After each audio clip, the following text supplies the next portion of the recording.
Welcome, beautiful people, and thank you for joining us on Till the Wheels Fall Off, a podcast by two folk couple. I'm Matt. And I'm Paige. And we're here to inspire others, to bring you guys into our lives and tell you a little bit about our journey.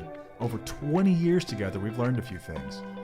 We're going to work toward being the best version of yourself possible. We're going to dig into building a positive mindset, discuss mental health, addiction recovery, improving fitness, building businesses, and insight into what it takes to navigate life today.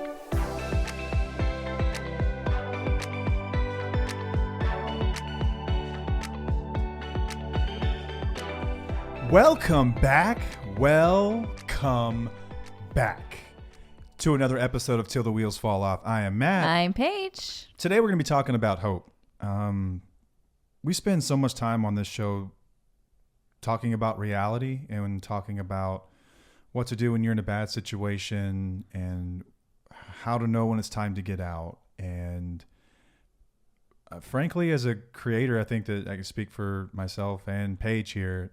It gets exhausting at times. It gets exhausting talking about this heavy stuff because we're not in that place anymore. But we are in a place where we can give people hope for what it's like on the other side, and reframing hope in general. And so that's what we're going to do in today's episode. I think that we've spent a lot of time in fear that we're going to give people false hope.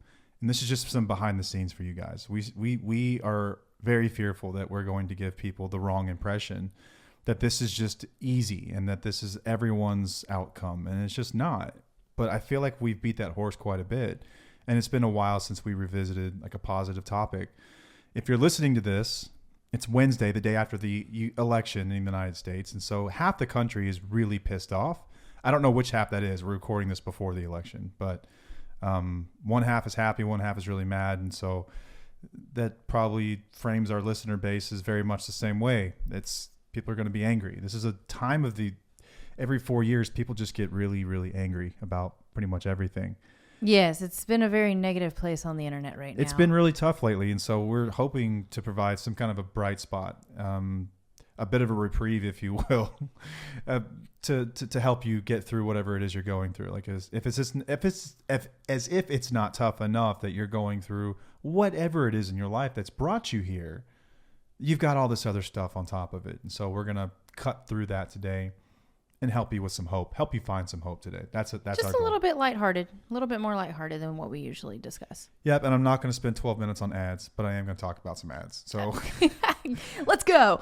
If you follow our Instagram accounts or follow us in the Facebook community or on a Facebook page, you would have seen that we've got new sweatshirts that are up. They're finally up. I'm sorry this took so freaking long. I'm picky about stuff and to a fault where it just ends up taking too long. It's not a bad thing. At least one of us has that in them. What would you do if we had to get shirts out? Y'all wouldn't even buy the shirts because the pictures would look so bad. I am not detail oriented. I put my energy into other shit. Oh my God. He is like on point and he makes it look great, but I'm just like, oh my gosh, can we please get this over with? So we did 3. Thank you all to everyone that gave me ideas on colors. I needed some feedback there. And as it turns out, we have the same taste. Those were the 3 that I was going to pick anyway. But people loved, we did a pink one that says Wheelies on it. That's my favorite. It says Wheelie on it. It's like the official Wheelie crew neck. It's established 2022. Yeah, established 2022. It's the year we started the show. Mm-hmm. Really cool. Shout out to our Canadian Wheelie that helped me with that one. And we did a forest green, which I love. That's a color that I have just fallen in love with here over the past couple of years. It's a classic. It doesn't go out of style. We are also getting into the holiday season, and it's fitting, I think. We did that, and we also did like a cranberry one that has. So I like thrifting on eBay. I find a lot of like old band shirts and just cool old anything stuff. that's like distressed. Like I like vintage stuff. And yeah. So I found this old Harvard sweatshirt and I just fell in love with it. It looked like someone had worn it, 10,000 times over the last 30 or 40 years. And like the Harvard, like it says Harvard in the front, like a varsity script. And it was like distressed and tattered. And so I had our screen print guy who's amazing, Luis, and he made it look just like it. And everyone's a little bit different, but they're available on the website. If you want to grab one, they're up there. They're incredibly cozy. And the maroon ones, no two are alike. So if you see the pictures, like the one you get's not going to look just like that. And that's kind of the point. Yeah, it's awesome. They've all been hand screened. And they're bigger, like they come bigger than... Oh, they're oversized. Oversized. So my medium looks like a large on me. Did you do green and cranberry on purpose because of Christmas time, or did you just want that? It was kind of in the back of my mind that this is like very fitting for the holiday. That never occurred to you? Nope. So yeah, they're okay. So they're good fall and winter colors, first of all. They are. And then they also go with the holiday season. It goes well with all of it. And pink's great. I like the like pink. A heathery pink. I'm not even really a pink person, but I think that pink looks good on me. I had a pink prom dress. You did? I did, which was really weird. You do look good in pink. Even like when your nails and stuff. Yeah. But I like the pink, the wheelie one. I wore it all weekend.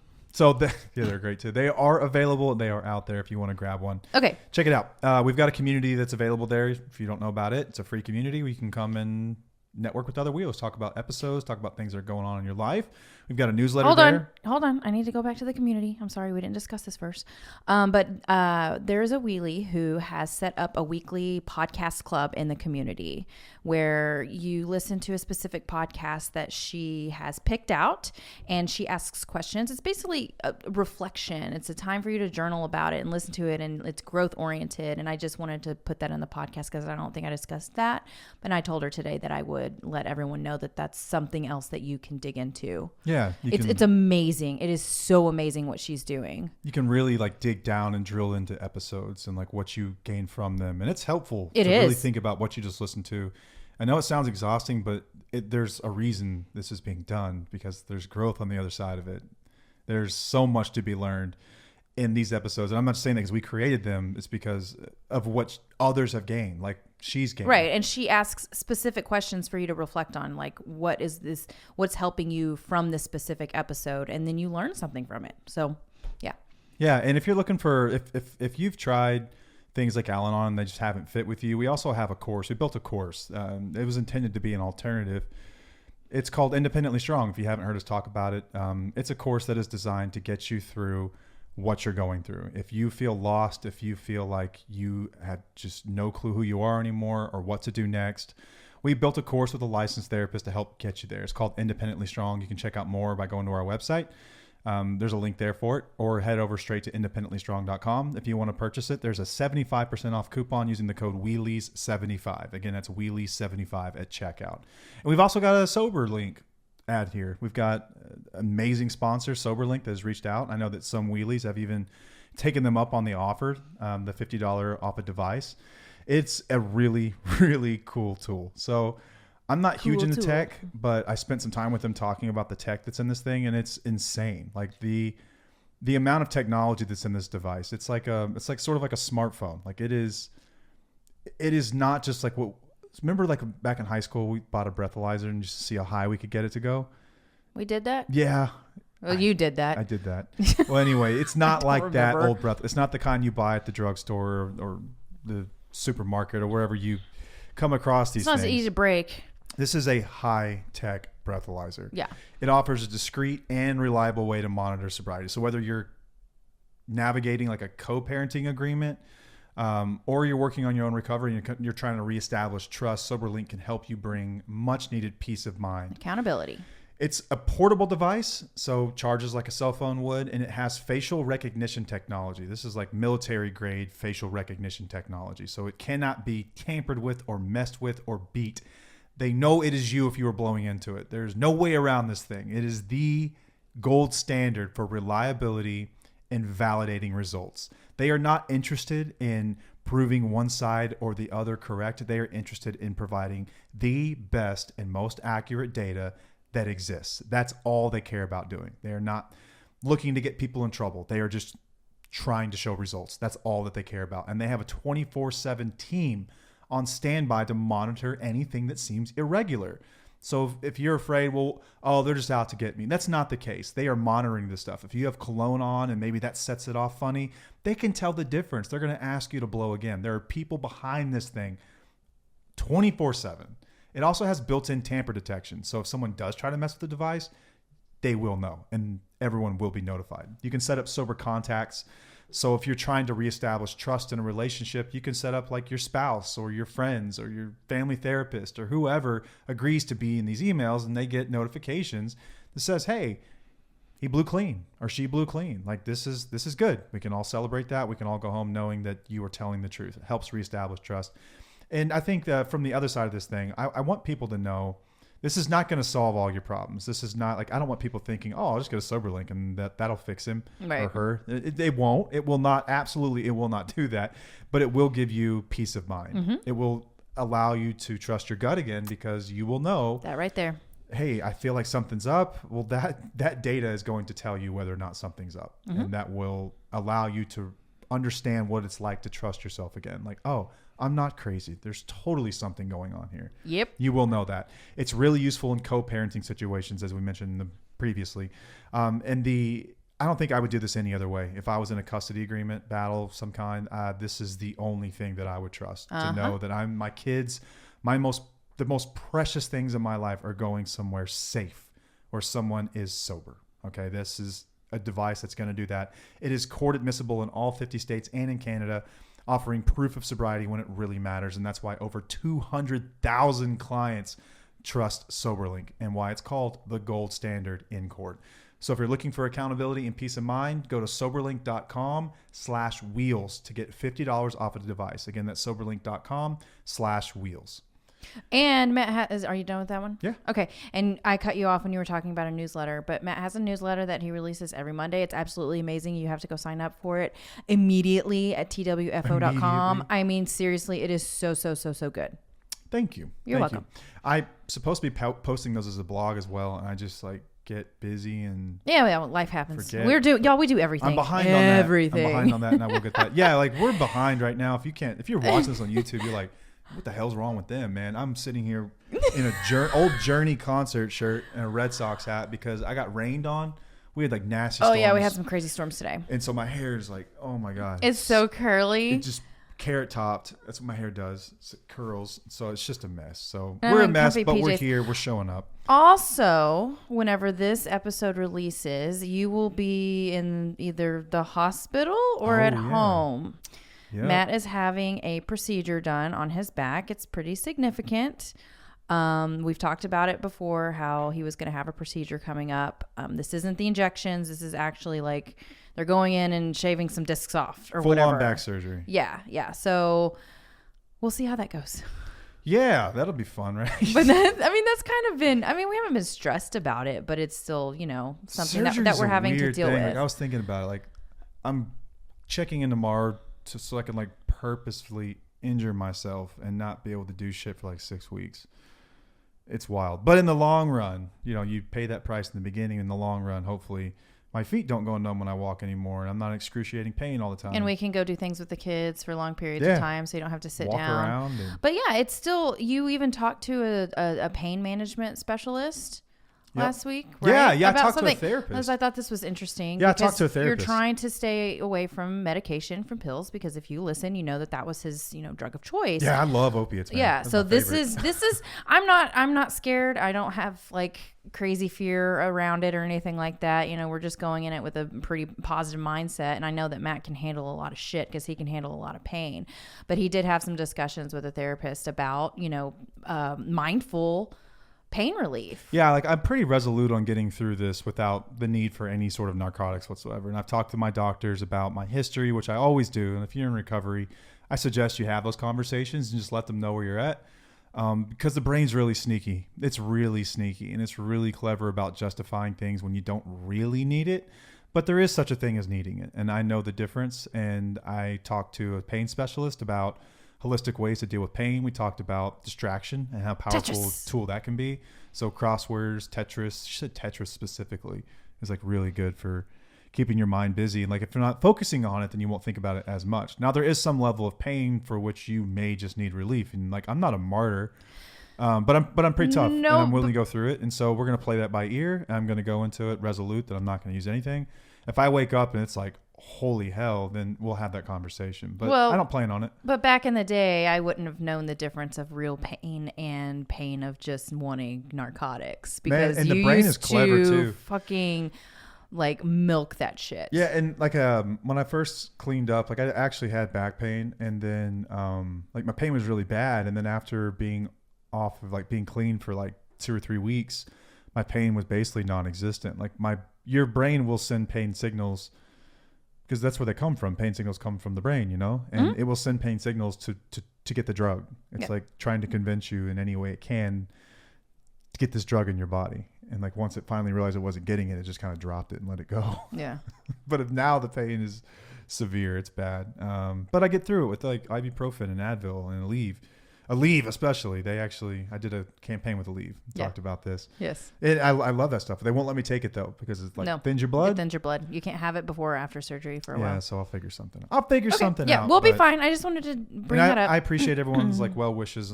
I've gotten emails from people like wishing me all the best with this. I appreciate that. I really do. It means a lot. It's cool. It's actually kind of cool. It's like, I don't know. Before we started the show, like would I have been more lenient about not using it? Maybe, like possibly recovery is about me, but now it's like it's kind of public, and so I think I might have had a little bit more fear around it, surrounding it as well. But then again, I don't know because we've talked about relapsing and you taking things. The fear has never been super big on my side. I haven't really thought about it too much. Like, it comes in my mind. I know it's always a possibility, but it's not like it doesn't consume me, basically. Yeah. So. And that's a healthy place to be. Yeah, absolutely. Very healthy. So on to this hope thing. Like talking about healthy. Man, understanding that like I think here for the last, I don't know, when did this election stuff start? Like 4 or 6 months ago, like really ramped up. Yeah. And it's just been weird. It's just been weird. And every 4 years this pops up and everything just gets weird. Like social media, I think the algorithms kind of know this shit. I unfollow a lot of people on social media during this time of year. And like we have always maintained like we are politically agnostic. Yeah.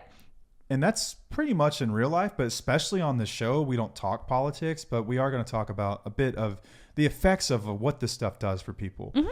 It's just like it's designed to be divisive, right? Because they want you to like, vote for my side, whichever one that might be. And so it's just with these like negative tactics that they destroy the other one. And so like kind of feeds into everything. And then you get people with their opinions about things and that's what their platforms turn into. And they're very emotionally charged. Man, it's like, it's serious stuff that people are talking about, and like, I get that. And I understand that. I just remain politically agnostic. It's too much for me. I just don't.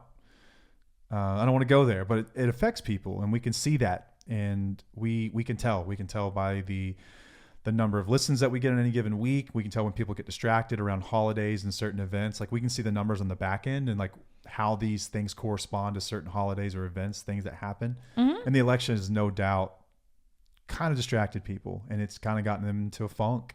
Yeah. And we're coming up on the holidays near the end of the year. This is always a really difficult time for people, especially if they're with someone who is struggling to get sober or if you're in a situation where you're like newly single for the first time in forever. Like it's a tough period.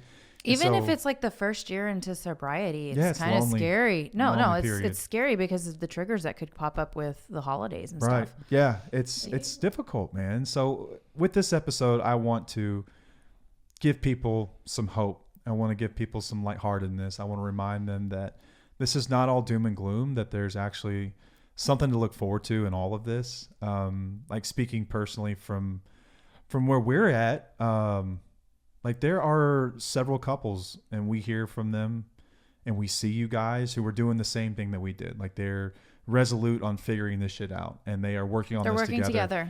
Yeah. And someone who has formerly abused substances is working their living ass off and learning how to operate without that stuff. And they're learning how to understand and empathize with their partner's perspective, and the partner's holding space and patience for all the things that they're not receiving right now because someone's not able. And like, we see you guys. And I just want you to know, if you stay the course, it's going to get better. Yep.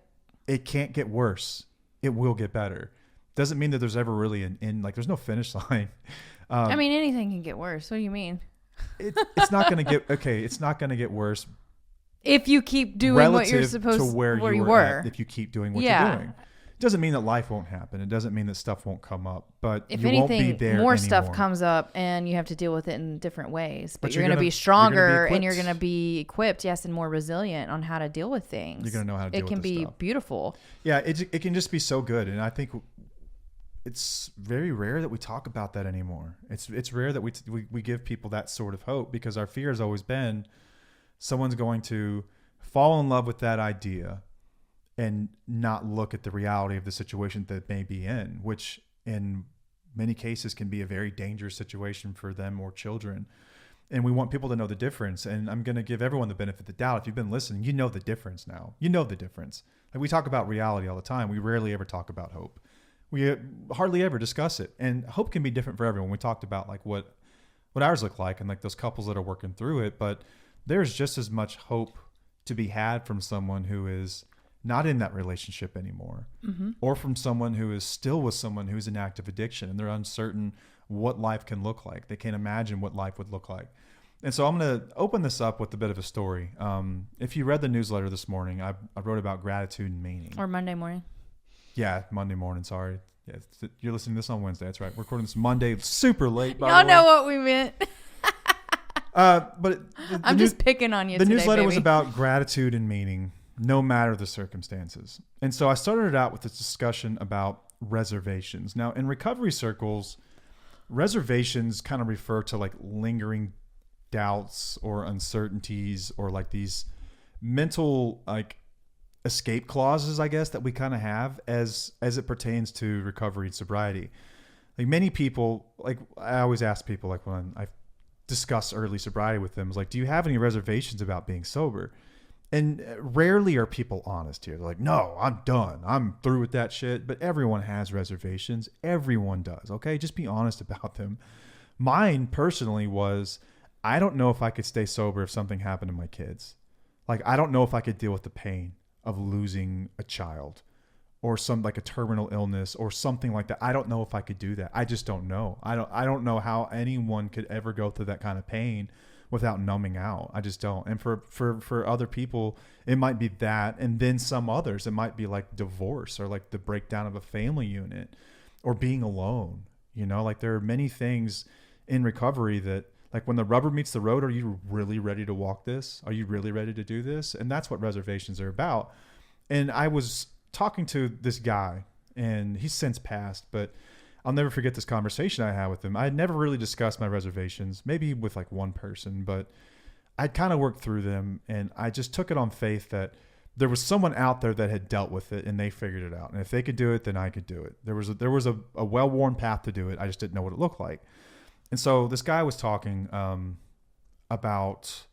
he was talking about something unrelated and kind of got on the topic of reservations and then hard times in recovery. And he shared with me, and I'd known him for a while, that his son had committed suicide when he was just a few years sober. His like early 20s, young 20s son had committed suicide. And like, it took my breath away. I was looking at him, and he wasn't looking me in the eye. He was kind of looking down, and I could tell it was painful for him. And I didn't really know how to respond. And the only question I could think of in my mind that like I felt like I had to get out was like, how did you get through that? How did you do that?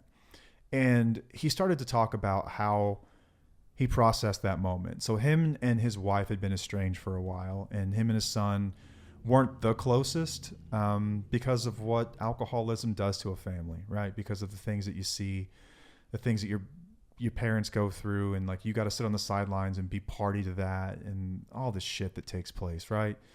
But they had reconciled a bit in the previous year or two, but his son had been struggling and just hadn't been talking to him about it, hadn't been talking to anyone about it. And so he took his life, and he said that he got the call, and his first thought was like, I wish I could just join him. Like I don't want to live anymore. If he's not here, what's the point? Like, what's the point of any of this, right? Like, what's the point of doing any of this shit anymore?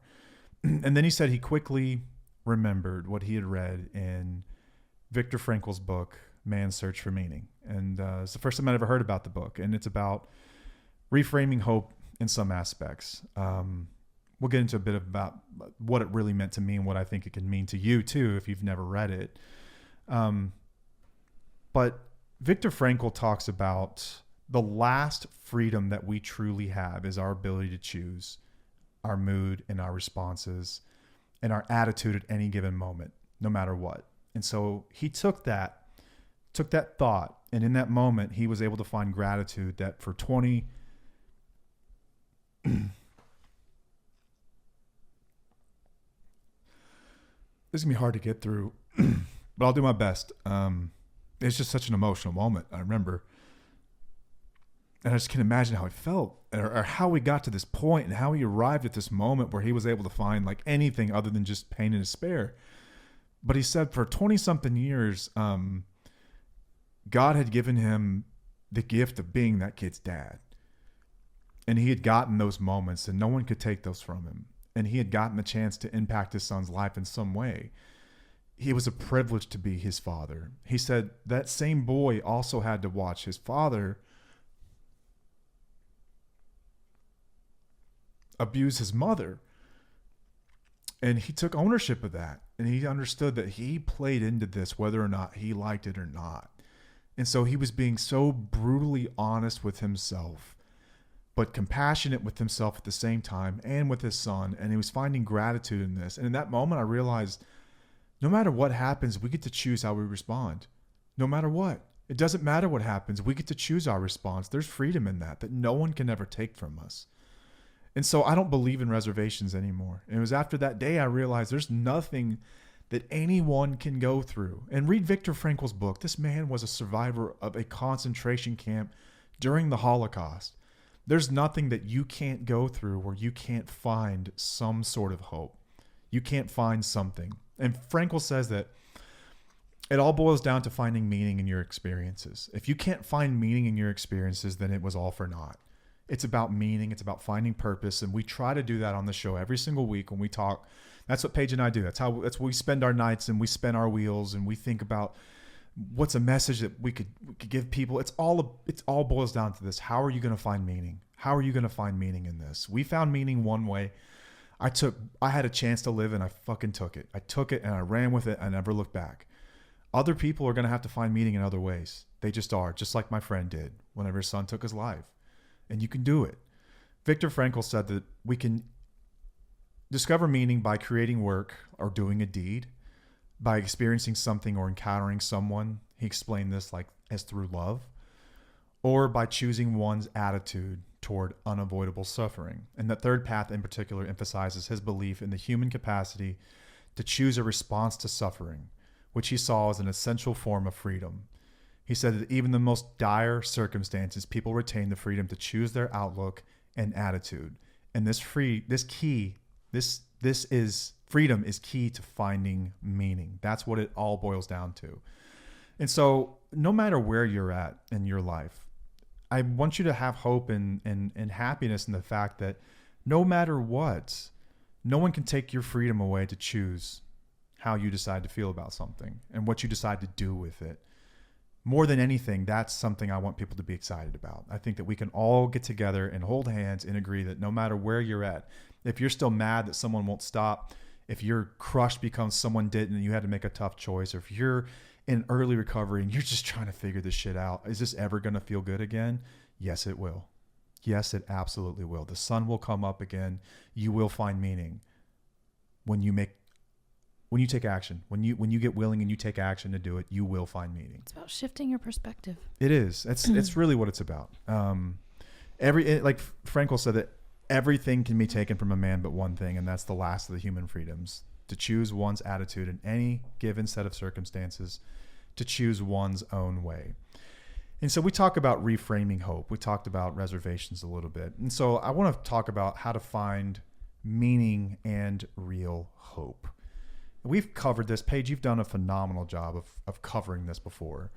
I think, did we have an episode on this? Reframing Hope. Right? You did, or was it a letter? You did a blog post on Reframing Hope that is just beautiful. I try to share it as much as possible when people ask questions about hope, and how to reframe it. But I don't know if we've actually broken it down. Okay. Well, on an episode. Let's do it. Okay. Well, I don't think you have the correct one up. No, because I was going to talk about something else, but I guess we're just going to roll with it. No, we're not. No. It's too late. Why? I want to do what you want to do. No. We're still on it. What did you want to talk about Nothing. specifically? I wanted you to run through the process of like we've both had to do this at various points in our lives. Well, I think that we do and watched others do it. And I think that this just goes with anything in life, is shifting your hope and your perspective on things, and not looking at not being pessimistic about everything. It's kind of like when life gives you lemons, you make lemonade. It's like when life hands you this whatever you're given, like just try to make the best out of it. So I just wanted to break it down real quick on like what hope looks like if you're still with somebody in active addiction, what hope can look like with somebody that's in recovery, and what hope can look like if you've left, because hope is going to be different for everybody. It is. It's different for everybody. Of course, we all have come into this just having that one hope that everything will be how we want it to be. But life doesn't work that way. Life is complex. Life is messy. Life rarely ever works in the way that we hope it works. Yeah. And your hope and your happiness are not contingent on certain events happening. No. They're just not. But No. I know we get so married to that belief, and we think that I can't be happy unless the following happens. That's not happiness. That's not the way any of this works. Right. That's not how this works. That is a recipe. You are setting yourself up for disappointment and disaster, most likely, because it's rare in my experience that life works out exactly the way you want it to. It's just rare. It just doesn't really work that way. And so much is out of our control. And so you're kind of like throwing everything to the craps table and saying, putting it all on this. Like, right. And if that doesn't happen, then I have no plan B. Right. I'm not, and just kind of going back to the election right now and things that happen, there's either an A or B, is someone who's going to win and who's not going to win. You get to, you have a vote, but you don't really get a say in who wins and who loses. It's really out of your control. Have those emotions and have those feelings. You can hope, but what are you going to do if it doesn't go the way that you want it to go? You're going to be miserable for the rest of the 4 years? Are you going to, bitch about it all the time? Or are you going to look at it as like, you know what? I did my part. I did what I could do, and this is what I got, and I'm going to make the best out of it. It's all about shifting your perspective, because you don't want to be pissed off all the time, right? You don't want to be pissed off just because things didn't go your way. That goes with the relationships too. We can't be mad all the time if it doesn't go the way we want it to go. So we shift our hope and our perspective with every situation that is given to us in life. Beautifully said. That was beautifully said. That makes sense? Yeah, it makes perfect sense. Okay. Yeah. Yeah, we get so married to like a singular outcome. Yeah, we do. We do. And that's something that you and I believe that you and I have done really well with this, like majority of our relationship is being able to make the best out of whatever outcome has been given to us. So I did a TikTok video today. It will be like a few days before this was released, or this episode's released, about how I see a lot of people focusing on the other person, saying if they only get sober, things will be better. If they would go to therapy, things would be better. If they would just get help, things would be better. You're putting all of your hope in that basket, in that person to make you happy. That is completely out of your control as well. Completely out of your control. Yeah. So we have to shift the hope whenever you're with somebody who's in active addiction. Put it on yourself. That the hope is going to be focusing on what you can control, what your self growth, your values. Find who you want or who you are. You're going to find hope through personal boundaries and just setting boundaries and figuring out what you will and will not tolerate. That's where the hope can be shifted to. It's more to yourself instead of the other person and the marriage. Have the hope that you're going to make a life that's great for you and your children. Yeah, that's from the other side of things, like from my perspective on this. I know we have a lot of people who are in recovery that listen. Hope looks different for us too, right? Like I mentioned, like you've got some kind of reservation. You have it. Maybe you haven't vocalized it, but you have it. If I lost this job, I don't know if I could do this. Or if she leaves me, I don't know what I'm going to do. What's the point? Or if something happened to one of my children, God forbid, what would I do? Like, there's nothing in the world that can make you do anything. You will make that choice when the time comes. Mm-hmm. You will make the choice one way or the other. It's not so much the event as it is what you decide to do with whatever that catalyst might be. And so I think that to me gives me so much peace of mind. I'm like, okay, so it's not going to happen by accident. Now it's up to me. Now it's my job to make myself as resilient as possible so that I can withstand the storms of life. Yeah. And if that is the goal, if that is what we're trying to optimize for, then you can never be disappointed. I mean, you might be disappointed, but you can never be completely thrown off the rails. You can never be completely crushed by anything. Right. You can feel those feels, right? And you need to grieve certain things. Like there's a healthy grieving is important, but you're not going to, don't sit in it for too long. Right. Like shift it. Yeah. Yeah. And, man, it's just like, I think it's so empowering. It's so empowering when I hear things like that. I think for some people it's scary because they're still so married to this idea that no, it has to be this specific way or I can't figure it out. Yes, you can. Yeah, you can. I promise you can. I have watched people go through, you name it, everything, and they came out the other side. If they can do it, then why not us? Why not me? Why not you? It's possible. We know it's possible. So then now it's just a matter of pain tolerance and resilience. And how bad do we want it? How bad do we really want to be happy? Like, we all want to be happy, right? Happy's great. Happy's fun. We like being happy. Yeah. This is a way that you can almost guarantee that you will be happy. What, reframing your hope? Yeah. Yeah. Yeah. For sure. It does give you a sense of clarity and contentment whenever you're able to really focus on the things that you can control and not putting your hope into just one basket. Yeah.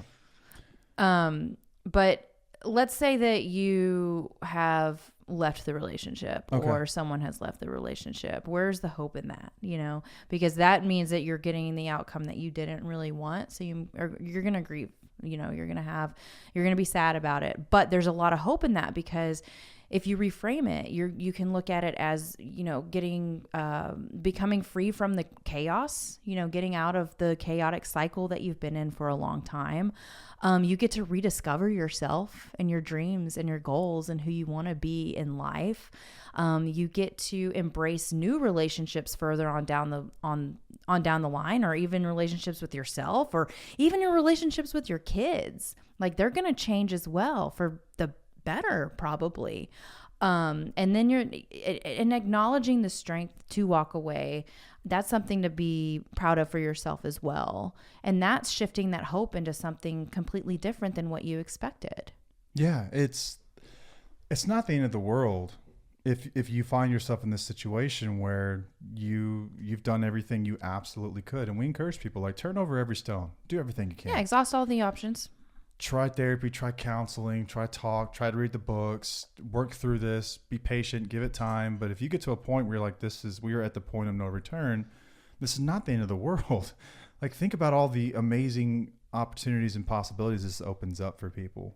Mm-hmm. Like, really, like, have you ever wanted to, I don't know, see the world? You can do that now without the worry of that kind of attitude that person's going to bring with it. Right. Or the kind of rain that they're going to throw over everything you want to do, mm-hmm. you know, over the teasing and the shit talking and everything else. And it's like, if you do a cost benefit analysis, like, the benefits will outweigh the cost of what you dealt with to get a semblance of what you thought you wanted.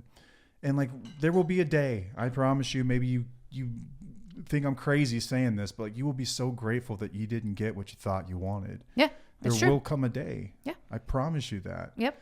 I talked to a group of people tonight at a treatment center. There was probably like 50 people, and I think about 40 of them were in there for the very first time, like in their first week in treatment. And in that first week, people are mourning this loss of the old life, and they're also coming to terms with the damage that they've done.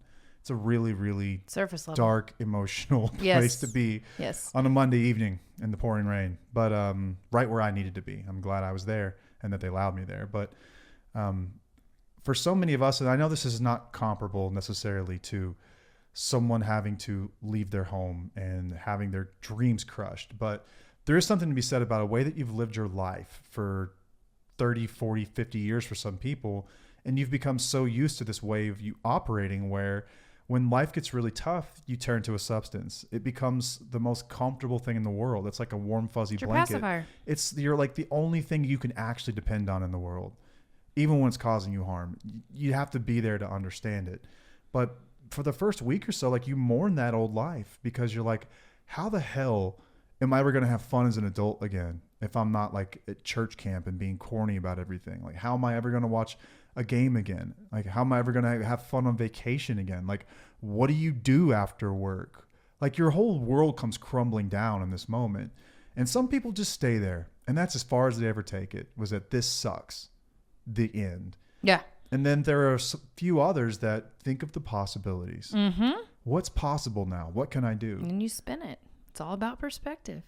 It's all it is, man. I remember thinking, like, getting so excited about, like, if there is a way to have fun without it, I'm really interested to find out what that's like. Like I see these happy assholes like wandering around. They're out there doing it. It was a challenge to you. It wasn't like an obstacle. Take it as a challenge. Like, what is wrong with a good challenge? Everything should be a challenge. The only reason I'm not dead today is because I took challenges when they presented themselves. Right. Like, instead of being stuck and sulking in it. Why are you scared of it? Why are you scared of the challenge? You think you can't do it? You can.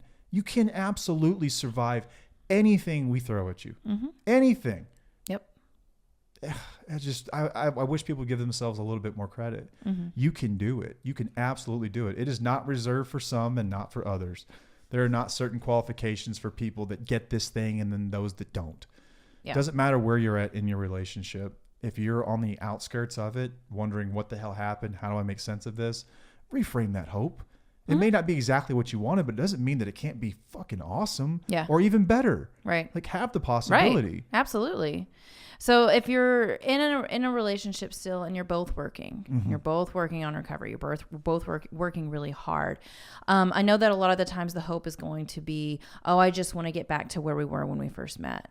I want our relationship to be how it used to be. I hope that, we can just be better than ever, which, yeah, you can be better than ever, but I like to shift the hope into something new and exciting. You're able to heal together and process things together. You're going to communicate differently. You're going to rebuild trust. You're going to reconnect. You're also going to be able to find yourself again, separately, but together. That's something to be hopeful for. It's going to be different. It's going to be different than it was before, but it can be better if you're both doing the work. And that's where your hope can shift with that, is that, like, there's going to be things that you're going to miss. You're going to miss a lot of things in the old life that you had together, enjoying each other's company, having a few, drinks and laughing and giggling and being goofy together. That's may not happen immediately. It's going to take a while for you to find your groove again. Things are going to, it's going to feel different, but it'll be better. Like, it's not going to be perfect, but it'll be better. I've always said, like, give me a couple that figured this out over any couple in the world. Mm-hmm. Give me a person that has been through this and found their way out the other side stronger over any person in the entire world. There are things that you have to learn that you're sort of forced to learn whenever you deal with this that some people never have to do in their lives. Like, there are people that listen to us that are in their 60s and they're learning things from us. Well, how could that be? It's because you have to do so much work on yourself and on human nature and on your partner and on emotions that some people don't get in a lifetime. Yeah. You have to do that in order to make this happen. And so what you get as a result of that is the strongest relationship that exists on this planet. I've often said this and I will stand by this. I will put our marriage up against anybody's in the world. If there were a competition for best marriage, I would bet everything I had that we would win it. 100%. Yeah. It's because of the worst possible outcome in our lives happening. At the time, it felt that way anyway. Yeah, it's because we took the tools that we learned from those things. You learn so much. You learn how to communicate, like how to actually communicate with each other. Mm-hmm. You learn how to empathize with one another's perspective. Mm-hmm. You learn how to hold space for each other. Yep. You learn how to validate. Like, you learn what abuse really is. You learn how, and how really dig deep and, like, damn, I've got some really shitty behaviors. You learn more about self-awareness. Way more than you actually... Almost too much, because you're overly self-aware. Right. And you just forget how to be a normal human. But you learn how to laugh together like you did when you just met, without anything around you, like when you were teenagers, without substance. You're just fucking enjoying life. You're high on life. You get to learn how to do that again. You learn how to parent differently. You do. You see the world completely You differently. learn how to think outside the box. You learn how to think in gray areas. You learn how to not look at everything so all or nothing. You know, you deal with your cognitive distortions, like we've talked about. We talk about that in our program, but that's about self-awareness, and you figure out how to live life a totally different way. You learn more about anxiety and how to cope with it and how to deal with it. And the depression, you learn how to deal with that. All the things. Like this life, we've been through a lot of shit, but damn, look at what we've learned from all of it and what we've taken from it and how we've spun it, and our perspective is different because of it. Wisdom that most people don't get in an entire lifetime is what you can get whenever you're really doing the deal. Yep. And something else I've seen, and I don't want to use their names because I'll respect the fact that I didn't ask them if I could say this, but I'm just going to say it as if I don't know who they are. But anyway, there's a couple that listens to us, and I freaking love them. Haven't got the chance to meet them yet, but I follow them on TikTok, and it's husband and wife. Husband is in recovery. Wife is a listener to the show. They listen together, and this guy, it looks like like if you looked up male in the dictionary, he looks like a male. Like this dude's huge. He looks like, I don't know if he's in the army, but he looks like he's in the army or something. And like big beard, like burly, like someone you would not want to meet in a dark alley. You know? And he was doing these TikTok skits with her and acting goofy and just being vulnerable and being himself. And I'm being like, that's it. That's the shit that you get to do that no one else does. You get to rediscover what it is to be a partner again. And like, that's the dude she fell in love with. That's him right there. Guarantee that guy was non-existent before he decided to walk this path. I guarantee it. And I see that so many times where you just discover like, dude, like you're not dead. You might old, but you ain't dead yet. Yeah. Like enjoy it. Like lean into it. It's fun. Yeah. It's fun. Like we can have corny fun. It's a good time. I promise you. It's not all just around drinking and using drugs. It's not. Like there's so much to be said about working through this. And I know that in the beginning it feels fucking like, how are we ever going to overcome this? And you may be dealing with stuff like heavier than what we dealt with. You may have affairs or any number of things that are like just you cannot imagine getting the other side of them.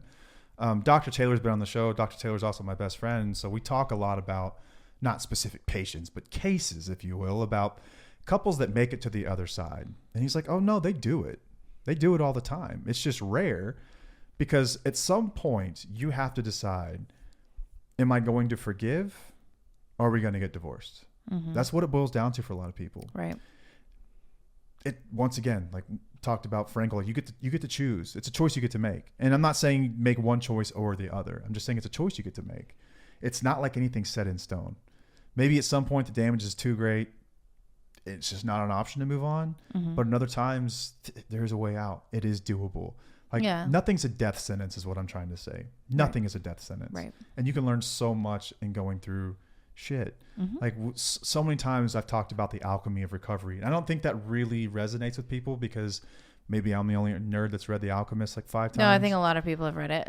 Or the only nerd that played Dungeons and Dragons in our last campaign was called The Alchemist. Oh, it was? Yeah, it absolutely was. And it was great. It's fun. But anyway, alchemy, right? It's transformation. It's taking something essentially worthless and making it beautiful, making it have meaning.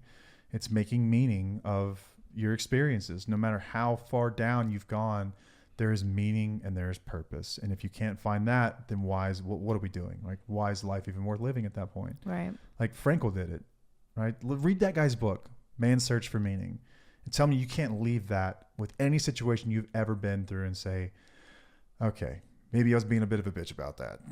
That's the way I felt. I was like, okay, maybe I was being a little dramatic after what this guy's been through, after hearing what my friend had gone through. And I'm mad that like a customer turned me down or like it felt huge to me, but it wasn't like, there are real problems people deal with, man. Yeah. Well, a lot of our listeners deal with really real problems that are. I recognize that. Okay. I recognize that. I wanted to make sure that you did. Like, no, but within their relationships, like it's constant. But there's meaning and purpose to be found even in that. What's the next type of folk? Well, we talked about people that are still in. Yeah. We talked about people in recovery, and we talked about those that have left. Okay. So yeah, meaning and purpose for all. Yeah. For all three of them. Yeah. Yeah. Just shifting your hope. If you go to our website, there's a blog there called Hope is Beautiful, Hope is Dangerous. And it kind of gets back to this central idea that, like, remember when you were young and you had a fire in you at some point, whether before you picked up that first drink or before you met this person that you're currently in this relationship with and you're not sure how it's going to end. You had dreams, you had aspirations about life. You felt like you had purpose, like you were going somewhere, or even if you didn't know, you just knew it was going to be great. You were going to make the most of it and it was going to be great. Well, like those options didn't go anywhere. No, they're still there. We just get so focused on the end goal of the path that we want that we stop hoping for any other outcome. Like, you will be happy again one day. And while it may not be within the very specific parameters of what you decide are your reservation for which you will be happy, it doesn't mean that happiness can't be made with those ingredients, right? Like, Paige is the best cook. And what I mean by that is that I could give Paige like a pack of saltine crackers, like some little packets of mustard, like some ham, and like some celery, and she could make something that was amazing. Oh, hell yeah. I just thought of some things in my head. Exactly. But that's what I mean, is that like you had plans of something, right? Something else, but this is what we've been given. What are we going to do with that? And that's what resilience is about. That is what resilience is ultimately about. There's a difference between being resilient and persevering. Persevering is simply getting through it. I just getting got through the it, motions. right? I got through it. I got through it. Like, right. That's just it. That's all that really defines perseverance. It's just getting through it. It's persevering. Yeah. But resilience is different. Resilience is about your ability to bounce back. It's about your ability to be flexible. It's kind of improvising. It is. And it's also about your ability to find meaning and purpose. Yeah. Through all the things. Rather than just persevering. But there are times in life that ebbs and flows. Like, there will be times where you just persevere. We've all been there before. Oh, yeah, for sure. You just hold on for dear effing life, right? Resilience is when you're able to take that experience and do something with it after the fact. But you can't just stay holding on, white knuckling. God, I hope this works out. I'm really not happy right now, without taking charge in some way, without shape, taking or form. action or doing something. Doing something. Can I shift real quick about what I went through on Halloween? Yeah. And how I went to the counselors conference. Oh yeah. And how Let's do it. Okay, so we haven't told that story. No, so we were both invited to it to promote our podcast to therapists and counselors. Yeah, the Texas Counselors Association. Yes. And Matt couldn't go because he had to work his actual day job. So he's like, nope, Paige, you're going to have to go do this on your own. Well, I've been very open about my journey and how, I'm pretty shy, I guess, or I didn't want to do the podcast. I didn't like getting in front of people. I didn't want to do the things. So I was pretty nervous to go to this thing by myself. I mean, it was intimidating for me. Like I'm invited to this. I get to go and share something that I'm really passionate about, but are they really going to take me seriously? All the things. And I got there and I was like, I got out of my comfort zone, but realized that I was actually in my comfort zone. Like, I found old Paige. I realized that I was actually I used to be a social person. I used to enjoy talking with people about random things or things that I was passionate about or just being involved. And I had realized in that moment that I had held myself back for many years thinking that I was one way when I was really not like that. Like, I really enjoyed it. You talked yourself into it, didn't you? I did. I did not just get through it. I made the best out of it and I enjoyed it and I improvised and I was like, I want to do this again. I can't wait to do this again. We're going to do this again. We're going to keep doing it. We're going to keep spreading the message and doing this, what we're doing. It's like it's a big deal. It's a big deal for both of us, but it was that moment, that day was a really big deal for me because I felt like me. Rediscovered that person. I did. She'd never gone anywhere, had she? No. She was always there. Yeah. But we become so fixated on this identity that we've almost assigned ourselves that we forget about other possibilities that are out there. Yeah. So no matter where you at, hope exists for you. Happiness exists for you. In the beginning, we have to feel validated and we feel heard. And then we have to grieve a bit. We get educated on what we're up against, we face reality, you know, and then like we've always said, like, and listen, our listeners aren't the ones that need to hear this. It's the people that don't listen. And so we can't ever really reach them, but we're going to say it anyway. It's like, take action at some point. Like we can't just vent forever. We can't just vent and vent and vent and vent and talk about how terrible this is. You're persevering. Let's take some action. Yeah. Like let's what does resilience look like here? Like, Right. how do we reframe hope? Right. How do we move forward? How do we find purpose and meaning in this? And looks different for everyone, right? It will. Like it's varied. It is not clean cut. There is no recipe. Don't even email me and say, well, exactly how long. Listen, it just takes what it takes. But if you're doing the work and you're geared toward, how do I make meaning of this? How do I find purpose in this? You will find it. That's exactly what you'll find. But if you stay stuck in this singular outcome, is like, this is the only way that I can be happy. Or for me in those early days, I can only stay sober on these conditions. That is a recipe for disaster. Ask anyone that's tried to get sober and didn't make it what kind of reservations they had. They would say, well, I thought I could just kind of give up at some point and just kind of coast. Well, yeah. So as long as it was easy, you were willing to stay sober. But as soon as shit got hard, what'd you do? Like, you weren't prepared for that. You have to prepare for this. And life is, on the other side, is no different. This applies to everybody. This applies to everyone, not even those who just listen to the show or have been affected by addiction in some way. This applies to everyone, y'all. Like, if you don't have plan B, C, D, E, and F, what are we doing here? Mm-hmm. Like, for us, I can honestly say, though, like, there was, in the beginning, I remember that they told me, like, 1 in 20 people make it, and that's 5%. And I just remember thinking, like, it sucks to be the other 19 of you in this room because I'm going to figure it out. I don't care. Like, there was no other way in my mind. It was either, for me, it was I was going to take my own life or I was going to figure this shit out. And in part of that was like, I will do everything in my power to save my marriage. Everything in my power. Like, I'm not fucking around anymore. I will do whatever it takes. But at some point it would be out of my hands. And that kind of came to a head, a few years into this deal. And everyone will get to that point a few years in. Like, there's this honeymoon period where it's like, oh, everything's better. It's all good. Mm-hmm. And then shit will hit the fan. And like, then you get hit with the reality that, like, you've dealt with all kinds of horrible behaviors, and you're going to be mad at yourself. You're going to be mad at them. Some of it, you're not sure if you can move past. You thought you could, but now you're not so sure. And then the rubber meets the road, it's like, okay, so are we going to do this deal or not? Are we going to figure this out or not? And we had that moment. Mm-hmm. It was out of my hands at that point.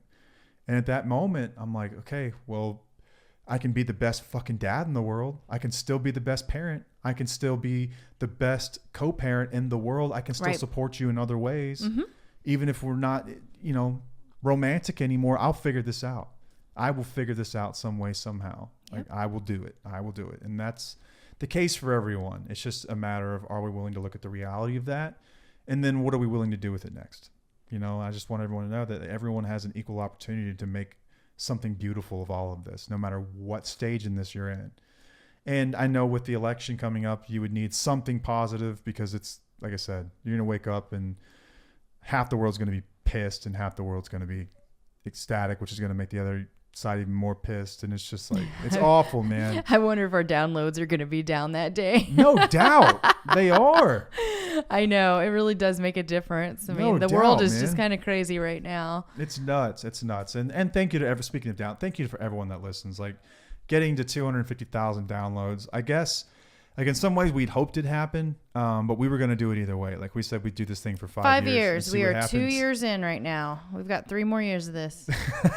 At least. We'll see where it goes. And we don't know where it's going to go. It could shift at some point. I mean, we've already shifted it a little bit. So yeah, we've got a lot more guests in store. We've got an author lined up. Celeste Yvonne, author of It's Not About the Wine, is lined up to come on here in the next several weeks. Mm-hmm. We have got,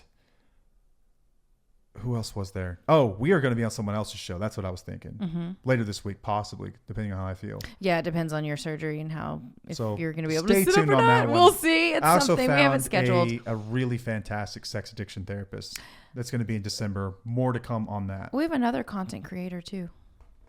Oh, we do. Mm-hmm. I need to reach out to her. Mm-hmm. Yep. So we've got all kinds. She was more on like narcissism. Yeah. Yeah. And if you guys follow someone or you listen to someone, I mean, obviously there's some people that are out of our reach. Like, like I don't know, like Dr. Phil's not coming on this show, or like whoever, like if there's someone like mid-sized creator like that you have a line with and you think that they would be great for the show, great for the audience, a good conversation, we would love to talk to them. Shoot us an email, info@twofocouple.com, and I would reach out and set something up.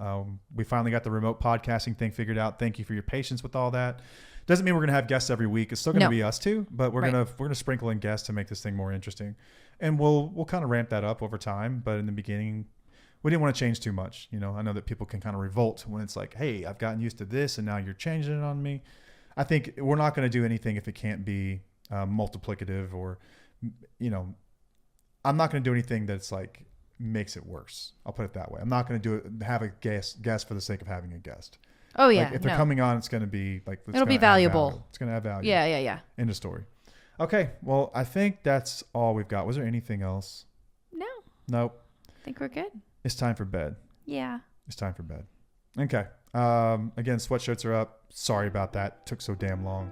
And if we do sell out, and then we may, I don't know. We didn't get that many because I'm still really dumb in matters of e-commerce. Like I don't know how many. I don't know. I don't remember how many ordered last time. But I will restock them quickly, and I'm shipping them straight to the. Yeah, we have the logistics are better now. We've got a system. Yes. So don't worry. If they go out of stock, I will restock them. Don't worry about it. You can get them soon. All right. That's all I've got. That's all she's got. Yes. All right. Awesome. Well, until next time, I'm Matt. I'm Paige. And we'll see you. Bye.